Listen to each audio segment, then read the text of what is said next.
Well, we are a condom optional company, and we believe that the performers have the right to decide whether or not to use condoms.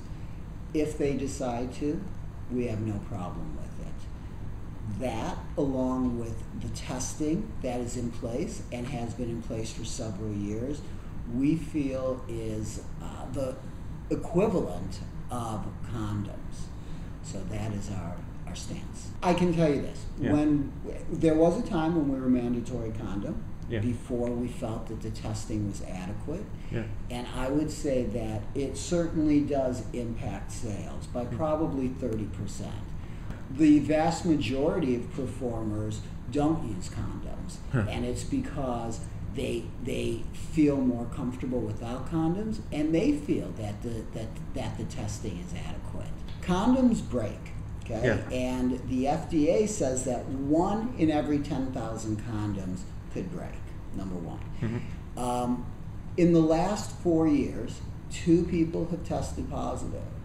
During that time, there's been at least 200,000 adult scenes shot. That doesn't take into account people who are shooting at home all over the country, who have little websites and making movies, or just shooting scenes, all the webcam stuff. So there's an immense amount of content being produced.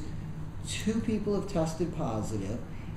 In the first case, it was somebody who contracted it outside of the business, and if it weren't for the testing that we have and that the industry has, they may have spread it to, or may have exposed many people to it.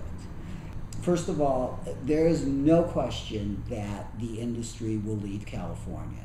They will go to Nevada, they will go to Florida, they will go to New York, and if that doesn't work, they will go to Canada or Mexico or Europe.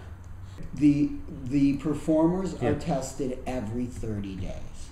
If you look at these tube sites, probably 90% of what you see on these sites is pirated, stolen content. It is a fallacy that this stuff is somebody in Wisconsin. Why would anybody in Wisconsin just upload to YouTube and then someone? It makes no sense. People make movies and put them on the web because they want to make money. Maybe there's 10 people who just want to be out there. But no, it's not that way at all. Some time ago, I read somewhere that you weren't thinking about buying YouPorn. Is that correct? Or? Yeah, we did have discussions with them, but we looked at their business model, and our idea was, how do we compete with free? Because that's really what my business model is. How do we compete with free? And the thought was, maybe the only way to compete with free is to be free.